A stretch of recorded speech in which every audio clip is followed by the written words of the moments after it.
본문의 말씀을 가지고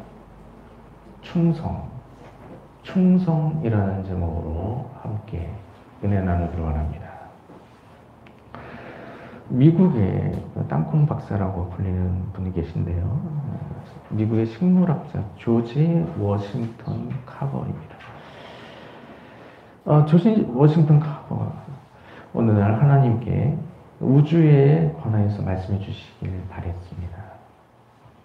카버 씨의 말에 의하면 하나님께서 대답하시길 우주는 내가 이해하기에 너무 광대하므로 내가 맡아서 처리하겠다라고 말씀하셨던 겁니다. 그 말씀에 겸손해져서 또 이렇게 물었죠. 그럼 한 개의 땅콩은 어떻겠습니까?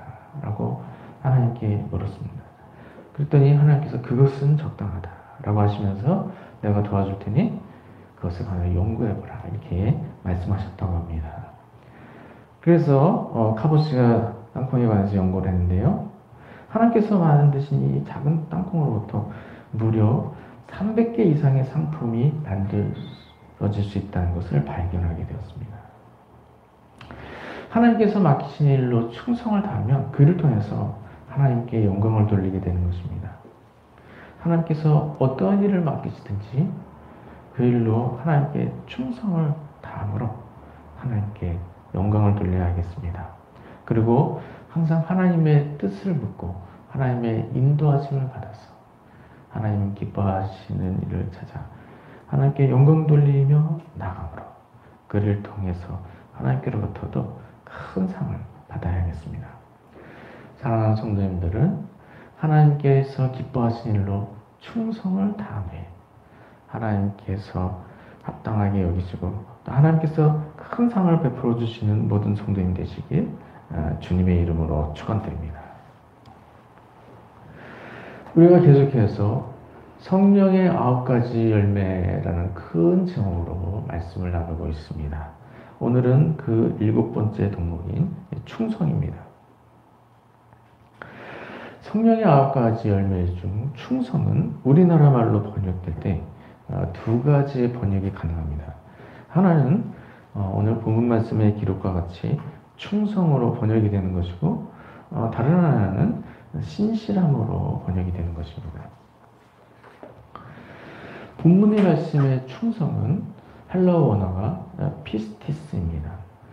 이 피스티스는 원래 믿음이라는 뜻을 가지고 있는데요. 본문에서는 믿음직스러움, 신뢰할 만한 이라는 뜻으로 쓰이게 되었습니다.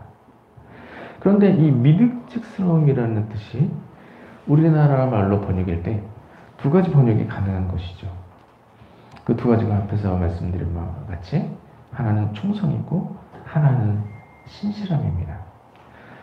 우리나라 말에서 충성이라는 말은 임금님이나 국가에 대해서 정성을 다하는 모습을 이제 충성이라는 말로 표현을 합니다.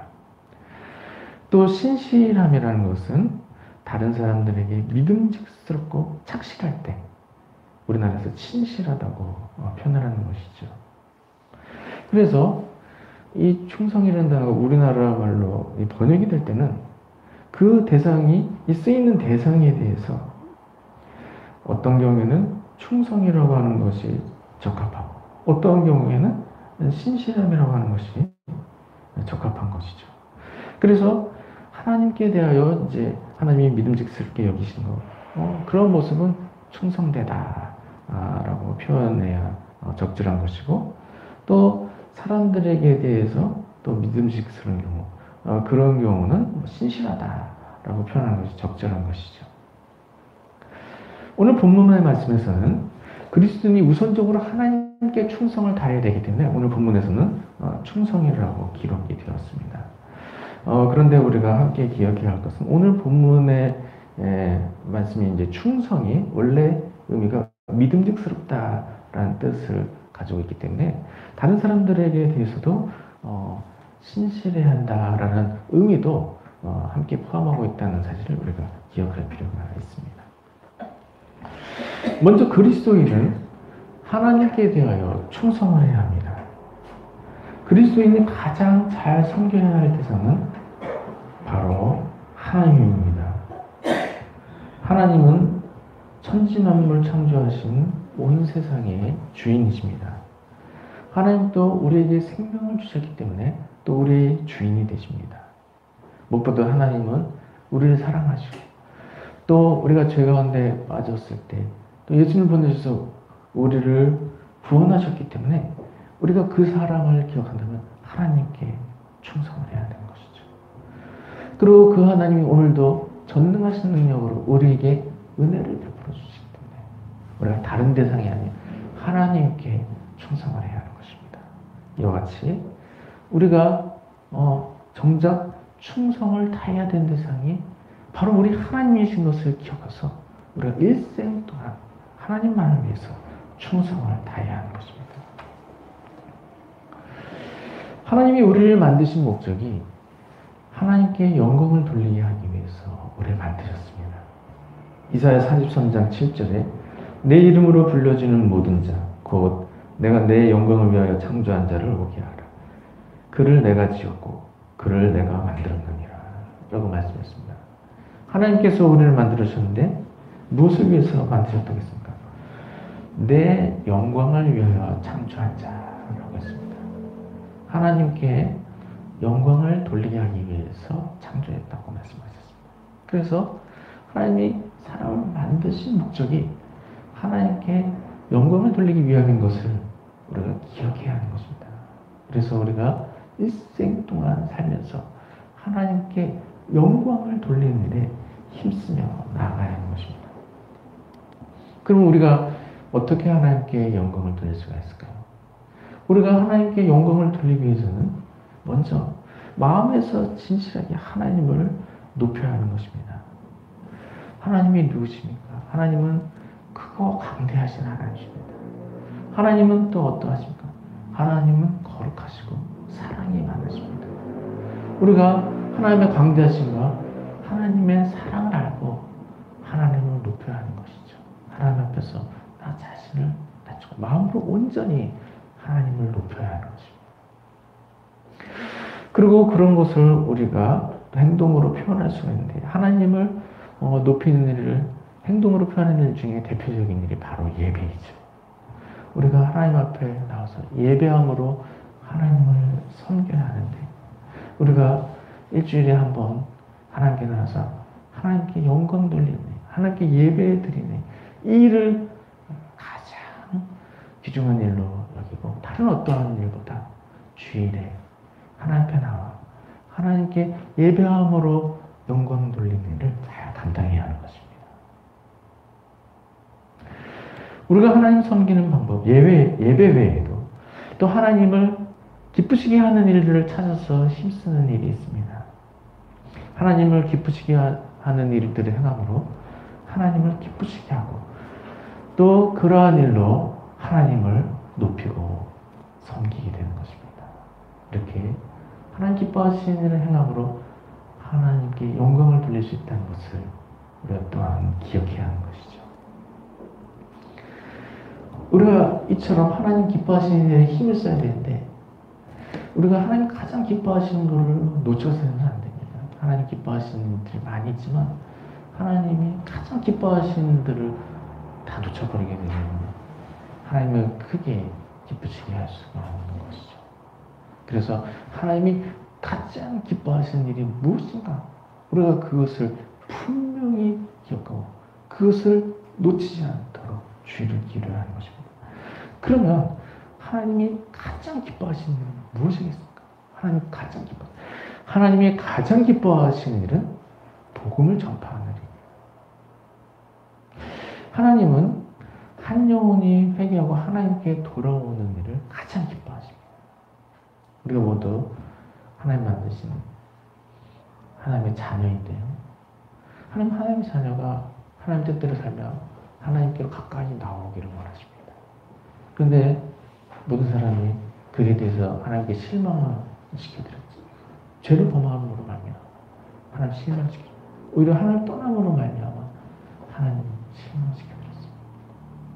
그래서 하나님 그리스도를 보내셔서 십자가에 편 모든 사람의 죄를 용서해 주시고 또 죄사함을 받게 되도록 또 복음을 듣고 하나님께로 나오게 하셨습니다. 그래서 하나님의 자녀들이 하나님께로 나와서 하나님 뜻대로 살며 하나님께 영광되면 하나님이 그들을 가장 기뻐하시는 것입니다. 이와 같이 한 영혼의 회개는 천국에서 의인 99으로 인하여 기뻐하는 것보다 더하리라 라고 하셨습니다. 하나님이 가장 기뻐하시다. 바로 한 영혼이 하나님께로 돌아오는 일입니다. 그래서 예수님께서 우리에게 사명을 주실 때 복음 전파의 사명을 주셨습니다. 그 일이 가장 중요하기 때문에 예수님께서 사명을 주실 때 딱 한 가지 사명, 복음 전파의 사명을 주셨습니다. 그래서 우리가 복음 전하는 일이 얼마나 중요한 일인가 하는 것을 우리가 항상 기억하고 일생을 다해서 복음을 전파하는 힘을 써야 하는 것입니다. 그 일을 통해서 하나님을 기쁘시게 하고 하나님께 영광을 돌리게 되는 것입니다. 그래서 우리가 복음 전파하는 일에 힘을 써야 되는데요. 우리가 항상 마음속에 대신자를 품고 있어야 됩니다. 적어도 3명이서. 또 더 품을 수 있으면 한 10명 정도 대신자를 품고서 항상 그들을 위해서 기도해야 되는 것입니다. 그리고 때를 어떤지 못 어떤지 말씀을 전파해야 되는 것입니다. 내 주변에 있는 사람에게 복음을 전하고 복음을 전하지 않는 상황에도 예수님에 관해서 교회에 관해서 또 신앙생활에 관해서 또 이야기를 해줄 수 있어야 되는 것입니다. 그리고 무엇보다도 교회로 인도하여서 또 믿음 생활하며 또 믿음이 귀하게 성장해서 구원을 받게 되도록 기회가 주어지는 대로 교회로 인도를 해줘야 하는 것이죠. 이와 같이 복음을 전하는 일이 가장 중요한 것을 기억하고서 전도와 선교를 위해서 하나님께서 허락하신 또 시간과 물질들로 또 최선의 노력을 기울여서 하나님 기뻐하시는 감당함으로 하나님께 영광을 돌려야 하는 것입니다. 하나님이 기뻐하시는 일, 그 외에도 교회의 부흥을 위해서 힘쓰는 일이 있습니다. 물론 우리가 직접적으로 전도하고 선교하는 일에 힘쓰며 나아가야 하지만 그것이 전부인 것은 아니죠.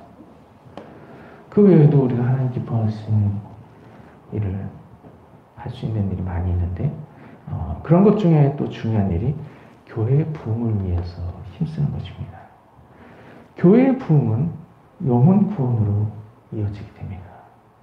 교회가 세워지고 교회가 부흥하게 되면 필연적으로 그런 과정에서 구원을 받게 되는 영혼이 늘어나게 되는 것입니다.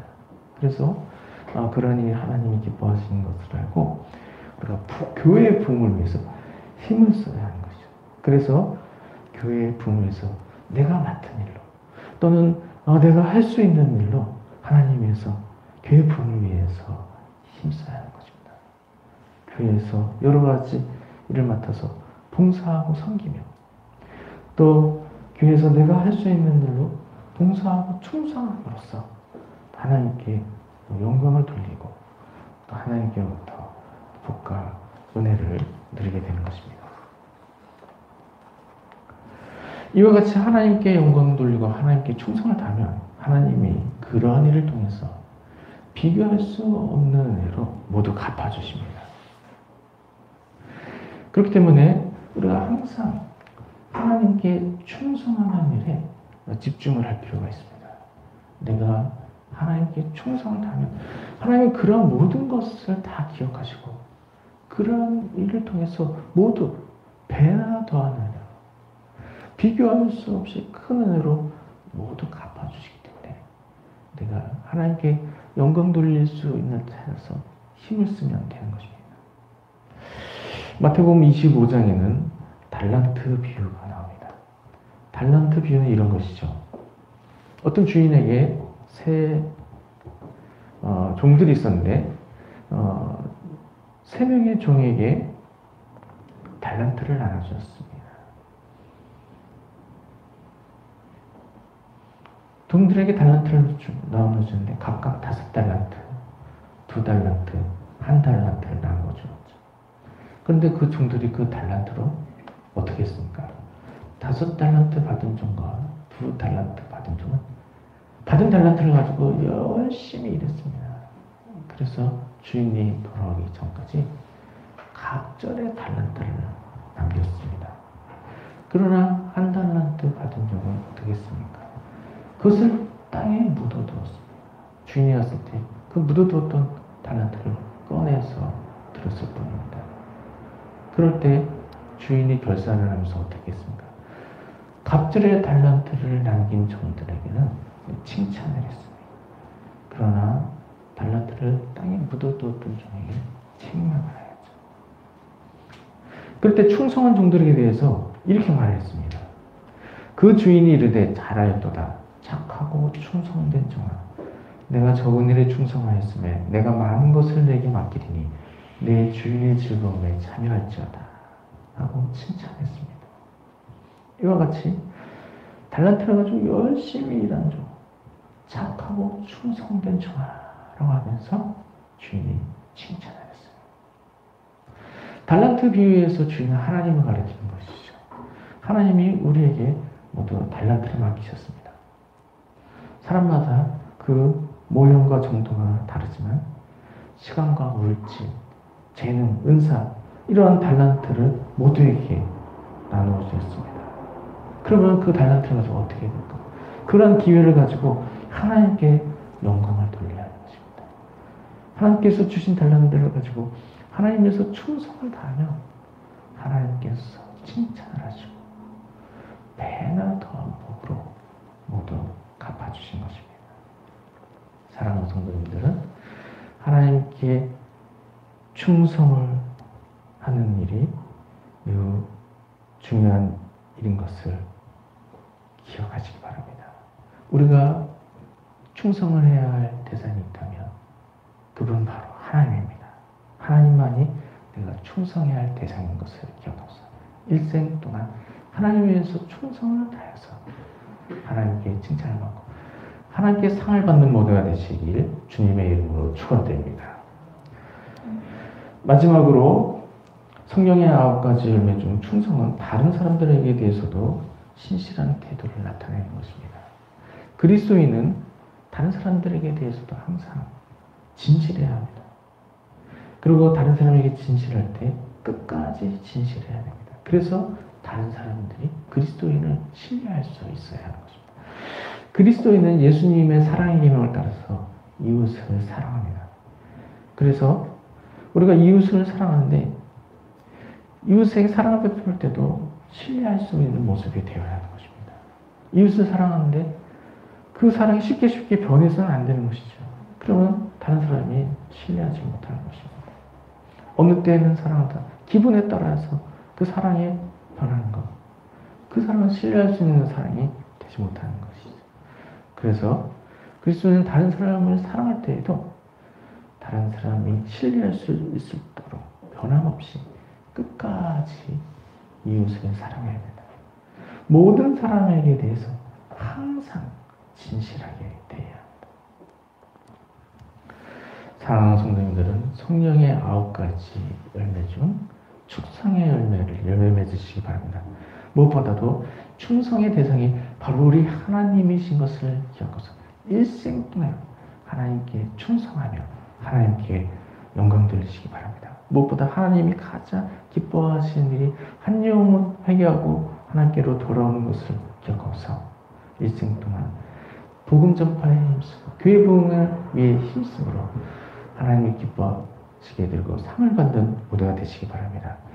또한 그리스도인으로서 이웃에게 대하여 항상 변함없는 사랑을 베풀어야 함을 기억하시고 모든 사람을 대상으로 항상 진실한 모습을 나타내시기 바랍니다. 사랑하는 성도님들은 성령의 9가지 열매 중 충성의 열매를 열매에 맺음으로써 하나님께 대하여 충성을 다하고 또 이웃에게 항상 진실하게 대함으로써 하나님을 기쁘시게 되고 하나님께 큰 상을 받는 모든 성도님들 되시길 주님의 이름으로 축원드립니다.